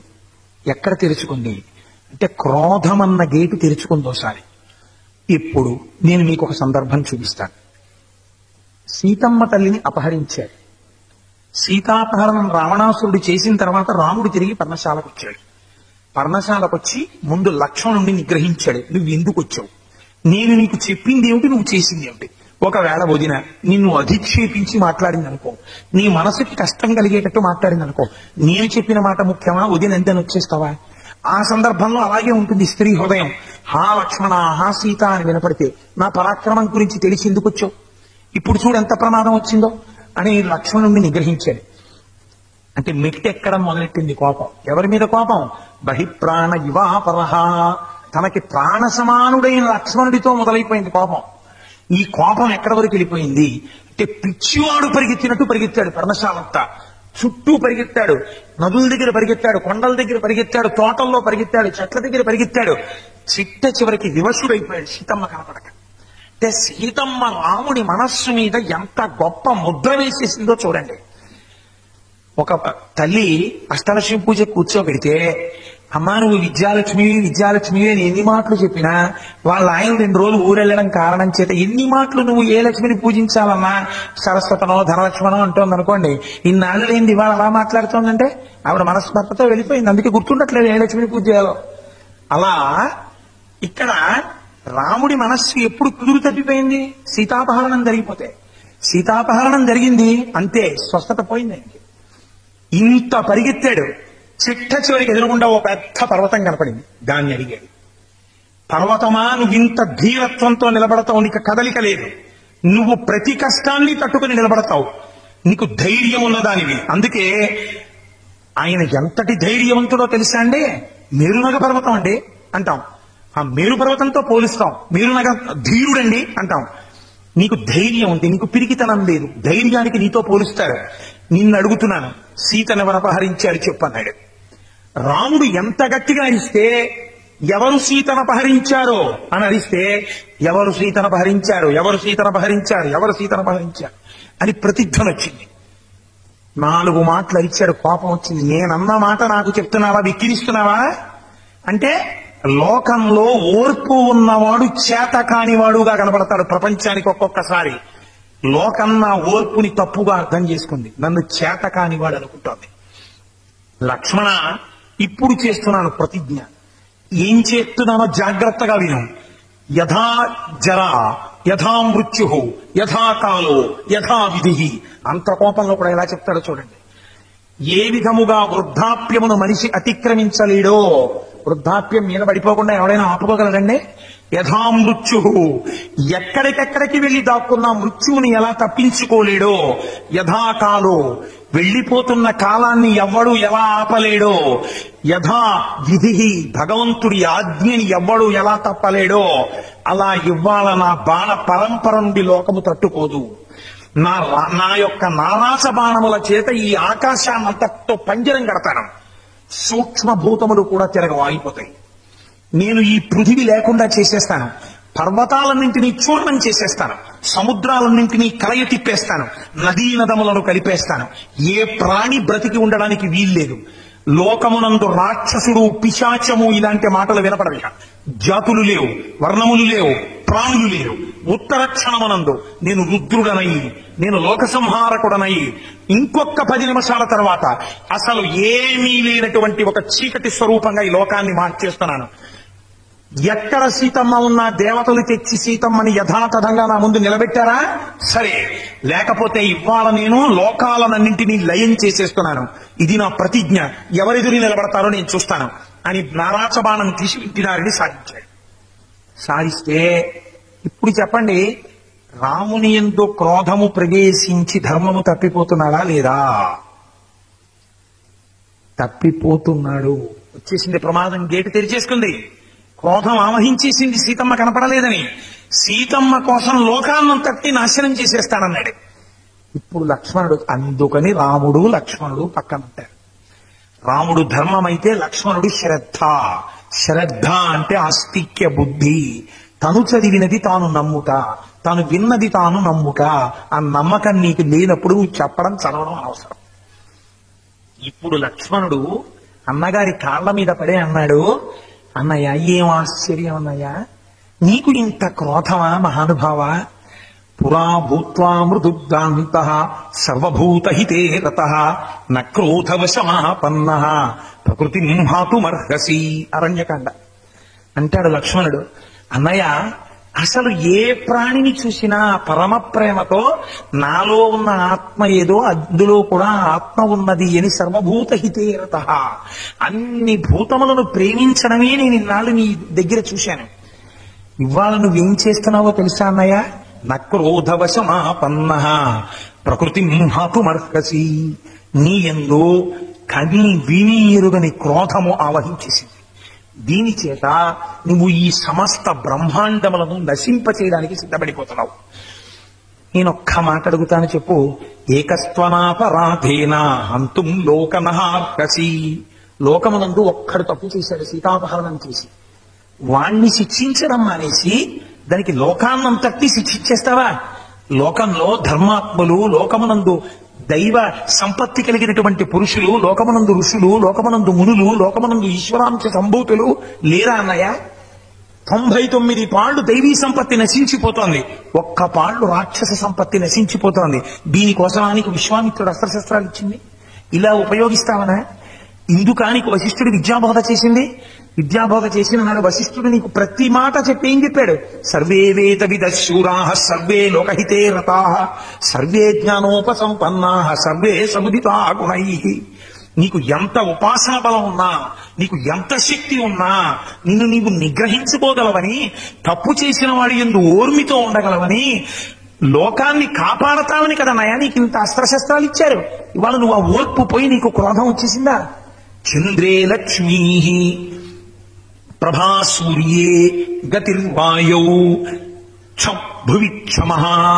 ఎంత గొప్ప మాటలు చెప్తాడండి లక్ష్మణుడు. అన్నయ్య, చంద్రుడి యందు కాంతి ఎలా ఉంటుందో, సూర్యుడి యందు ప్రభ ఎలా ఉంటుందో, భూమికి ఓర్పు ఎలా ఉంటుందో, వాయువుకి కదలిక ఎలా ఉంటుందో, అలా నీయందు నేను ఒక గుణాన్ని చూశాను. ఏమిటో తెలుసా అన్నయ్య? అది తైచే ఉత్తమం యశాహ. యశస్సు అంటే కీర్తి. రాముడన్నవాడు ధర్మమా వేరొకట అంటే ధర్మమే అని ఇంతకాలం నుంచి నీకు కీర్తుంది. ఇవాళ లోకం ఏమంటుందో తెలుసా? నువ్వు ఒక్క బాణాన్ని కాని వదిలేవా, లోకం ఏమంటుందో తెలుసా? రాముడికి భార్య ధర్మమా? భార్యే. అప్పుడు నీ యశస్సు ఏమైపోయినట్టు, నీ కీర్తి ఏమైపోయినట్టు? అన్నయ్య, ఇది నీ శాశ్వత కీర్తి. నువ్వు ధర్మాత్ముడవని నీకు పేరు. ఉదిన కనపడనంత మాత్రం చేత ఇంత పని చేస్తావా అన్నయ్య? ఎందుకు వచ్చిందో తెలుసా నీకు ఎంత కోపం? శోకోనాశయతే ధైర్యం శోకోనాశయతే స్మృతం శోకోనాశయతే సర్వం నాస్తి శోక సమోరిపు. ఇవండి జీవితంలో హృదయ ఫలకం మీద బంగారు అక్షరాలతో రాసుకోవలసినటువంటి శ్లోకాలు. శోకోనాశయతే ధైర్యం. ఎవరికైనా బాగా కష్టం వచ్చేస్తే ముందు ధైర్యం పోతుంది. శోకోనాశయతే స్మృతం. విన్నవన్నీ మర్చిపోతాడంతే. ఆయన చెప్తారండి, ఆయనకేంటి అంటాడు. శోకోనాశయతే స్మృతం శోకోనాశయతే సర్వం. అది ఇది ఏమిటన్నాయా? అన్నీ పోతాయి. నాస్తి శోక సమో రిపు. శోకంతో సమానమైన శత్రువు ప్రపంచంలో ఇంకోట్లేదు. ఇవాళ నీ ఎందొచ్చిన మొదటి దోషం ఏమిటో తెలుసా? సీతమ్మ కనపట్టలేదని శోకం కలిగింది. శోకంలోంచి క్రోధం వచ్చింది. క్రోధంలోంచి ధర్మం పోవడానికి తలుపు తెరుచుకుంది. ఇంకొక క్షణంలో నీ కీర్తి నశించబోతోంది. ఒక్కసారి అన్నయ్య ఆలోచన చెయ్యి. ఇప్పుడు బాగా గుర్తుపట్టండి ఎందుకుంటాడో రాముడి పక్కన లక్ష్మణుడు. ధర్మము పక్కన శ్రద్ధ ఉండాలి. తను విన్నది, తను చదివింది, తను నేర్చుకున్నది జ్ఞాపకానికి రావాలి. ఇలా కొట్టుకుపోవడానికా నాకు ఈ శాస్త్ర పరిజ్ఞానం అని ఉత్తర క్షణం అన్నాడు. తమ్ముడా, నువ్వు చెప్పింది చాలా గొప్ప మాటరా. ఒక్కడి కోసం లోకాన్ని నాశనం చేస్తానా? చెయ్యను, నేను ధర్మం వీడను నాన్న, ఏం చేద్దామో నువ్వు చెప్పు, నిజమే నా మనస్సుని శోకం ఆవరించింది అన్నాడు. అన్నయ్య మన ఇద్దరం కలిసి వెతుకుదాం, అణువణువు గాలిద్దాం, మనకి సీతమ్మ దొరుకుతుంది అన్నయ్య, తప్పకుండా దొరుకుతుంది. నువ్వు ధర్మాత్ముడవు, నీ భార్యని ఎవడపహరించినా తిరిగి నీకు చేరుతుంది, నువ్వు బెంగ పెట్టుకోకనయ్య అన్నాడు. అలాగే తమ్ముడు, మన ఇద్దరం కలిసి వెతుకుదామని బయలుదేరాడు. ఇక్కడ నేను మీకు ఒక విషయం చెప్పాలి. పర్వతం చెప్పలేదు, గోదావరి చెప్పలేదు. రావణుడు వచ్చి బాణాలతో కొడతాడని భయపడింది. ఎవరు చెప్పారో తెలుసా అంటే రాముడికి సీతమ్మని ఎత్తుకుపోయారు అన్న విషయాన్ని నోరు లేని మృగాలు రాముడి వంక చూసి ఏడ్చి ఎలా చెప్పాలో తెలియక ముఖాలెత్తి దక్షిణ దిక్కు వంక చూస్తూ పరిగెత్తి. రాముడు లక్ష్మణుడి వంక చూసి ఎందుకు ఈ జంతువులు ఇలా పరిగెడుతున్నాయి లక్ష్మణ అన్నాడు. అన్నయ్య, నోరు లేని జంతువులు కదా, నోరు విప్పి చెప్పడం చేత కాక రాముడికి చెప్పలేకపోతున్నామని ఏడ్చి దక్షిణ దిక్కుకి తలలెత్తి పరిగెడుతున్నాయి. అంటే ఎవరో సీతమ్మని ఆకాశ మార్గంలో దక్షిణ దిక్కుకు అపహరించారన్నయ్య అన్నాడు. చూడండి, ఇప్పుడు మీరు ఒక్క విషయం రామాయణాన్ని జాగ్రత్తగా ఆలోచించి రాముడు పక్కన లక్ష్మణుడు ఎందుకుంటాడో, మనం ఎందుకు అలా నమస్కారం చేస్తామో జ్ఞాపకం తెచ్చుకుంటే మన ధర్మము నశించిపోవలసినటువంటి ఉద్విగ్న పరిస్థితులు ఏర్పడిన నాడు రాముడి పక్కన లక్ష్మణుడి వలన రాముడు ధర్మాత్ముడైన సందర్భం మీ జ్ఞాపకానికి వస్తే మీరు ఉత్తర క్షణం మళ్ళీ స్వస్థతలోకి వెళ్ళిపోతారు. మీ శాస్త్ర పరిజ్ఞానం మీకు జ్ఞాపకం వస్తే, మీ గురువు మాటలు మీకు జ్ఞాపకం వస్తే, వాల్మీకి హృదయం మీకు జ్ఞాపకం వస్తే, ధర్మాత్ముడైన రాముడు విజయం సాధించాడని మీకు పూనిక కలిగితే మీరు ధర్మ మార్గాన్ని తప్పరు. అందుకే ధర్మమునకు పక్కన శ్రద్ధ ఉండాలి, ఉండి ఎప్పుడూ మళ్ళీ లోపల తిరుగుతూ ఉండాలి. అందుకే శ్రవణమునకు పక్కన మననము లేకపోతే ఈ చెవిలో విన్నది ఈ చెవిలోంచి వెళ్ళిపోతుంది తప్ప అనుష్ఠానంలోకి రాదు. విన్నదాన్ని మననం చెయ్యాలి. మననమునకు తేలికైన మార్గం ఇది. వేరొకరికి చెప్పడమే. మీరు ఇంటికి వెళ్ళిపోయారనుకోండి, నేను ఉపన్యాసాలు చెప్పడం అన్నది ఎలా ప్రారంభమైందో తెలుసా అండి? నేను అసలు ఎప్పుడూ ఎవరికి ఎక్కడ ఏ సభలో చెప్పలేదు. ఇవాళే ఎందుకో మొట్టమొదటిసారి చెప్పేస్తున్నాను. నేను ఒకనాడు పెద్దాపురం నుంచి లూనా ఉండేది ఆ రోజుల్లో. నాకు ఆ లూనా మీద శ్రీభాష్యం అప్పలాచార్య స్వామి వారు పక్కన సూర్యకళా మందిరంలో ఉపన్యాసం చెప్తున్నారు. రాయవరపు మృత్యుంజయరావు గారి తండ్రి గారి ఆ సభలో చెప్తుంటే నాకు అప్పలాచార్య స్వామి వారి మీద ఉన్న భక్తి కారణం చేత ఆ రోజున పెద్దాపురం నుంచి కాకినాడ వచ్చాను. వస్తున్నంతసేపు లూనా మీద నా భార్యతో ఆ వడిబాయక తిరిగే ప్రాణబంధుడా అన్న కీర్తన గురించి మాట్లాడుతూ వచ్చాను. వచ్చి దూరంగా నిలబడ్డాను. నిలబడితే చోట్లేదు ఎక్కడ. అలా ఎక్కడో గేట్ల దగ్గర ఉన్నాను. సభంతా అయిపోయిన తర్వాత అప్పలాచార్య స్వామి గారు చూసి, ఓయ్ కోటేశ్వరరావు ఇలా రావోయ్ అన్నారు. అంటే అలా తిరిగి ఆ తలుపుల్లోంచి ఇలా దగ్గరికి వచ్చాను. రావోయ్ దగ్గరికి అన్నారు. ఏం నాయనా అంత దూరం నుంచి వచ్చావా నా కోసం? రామాయణాన్ని నమ్మిన వాడికి ఉన్న లక్షణం పూర్వభాషీచ రాఘవ. ఆయన ముందు పలకరించేవారు మహానుభావుడు.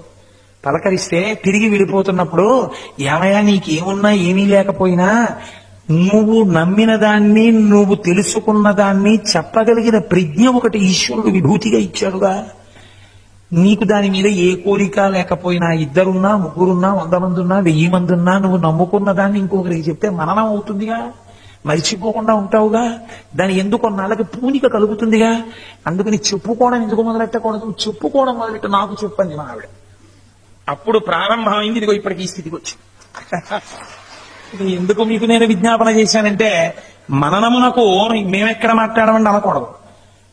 ఒకటి విన్న తరువాత మీరింటికి వెళ్ళి అక్రాస్ ద డైనింగ్ టేబుల్ మీ భార్య గారితో మాట్లాడారనుకోండి, మీ పిల్లలతో మాట్లాడారనుకోండి, రేపు మళ్ళీ లేచి ఆ కోటేశ్వరరావు గారు చెప్పిన విషయంలో ఈ విషయం ఎలా పొంతన కుదురుతుంది రామాయణంలో మీరు విశ్లేషణ చేసుకుంటున్నారనుకోండి, మీకు లోపల పూనుకుంటుంది, బాగా నిలబడిపోతుంది. అది ఆ నిలబడిపోయింది తొందరగా మననానికి వస్తుంది. అది మీ అనుష్ఠానాన్ని ధర్మమునందు నిలబెడుతుంది. అప్పుడప్పుడు వైక్లభ్యాలు వస్తాయి కాదని, ఇంత ఉపన్యాసం చెప్పిన నాకు కోపం రాదని మీరు అనుకుంటే పొరపాటు. కానీ పశ్చాత్తాపడతాను, కనీసం ఆ గుణం రామాయణం ఇస్తుంది. ఏమిట్రా ఇన్ని చెప్పి అంత కోపానికి వశుండి అయిపోయానని మర్నాడు కనీసం భగవన్ మందిరంలో క్షమార్పణ చెప్పుకుంటాను. ఆ పాటి సంస్కారం మిగల్చగలిగింది కదా రామాయణం నాకు. కాబట్టి మననము చాలా ప్రధానం. అదే రాముడి పక్కన లక్ష్మణుడు, ధర్మము పక్కన శ్రద్ధ. మీరు చూడండి, అందుకే ఒక్కొక్కసారి లక్ష్మణుడు తప్పిపోతాడు దారి, అప్పుడు రాముడు చెప్తాడు లక్ష్మణుడు. మీకు నేను అలాంటి సందర్భం కూడా చూపిస్తా రామాయణంలోంచి. అన్నగారు రాజ్యం వదిలి వెళ్ళిపోతుంటే లక్ష్మణుడు అన్నాడు, గురోరప్యవలిప్తస్య కార్యమజానతః ఉత్పథం ప్రతిపన్నస్య కార్యం భవతి శాసనం అన్నాడు. ఏమిటనయా ఇంత కోదండ విద్యాపారంగతుడవై చేతకాని వాళ్ళ 60,000 సంవత్సరాల వయస్సు వచ్చినటువంటి ముసలాడు యవ్వనంలో ఉన్న పెళ్లం దగ్గరికి వెళ్ళి నేను 2 వరాలు ఇచ్చానంటే నువ్వు రాజ్యం వదిలి వెళ్ళిపోతావా? ఓని నీకు ధర్మమేమో వదిలిపెట్టు. నువ్వు ఊను నా కోదండము నుంచి వినిర్ముక్తమైన బాణముల చేత ముసలాయిని ఖైదులో పెట్టి కోసల రాజ్యాన్నంతటి నిగ్రహి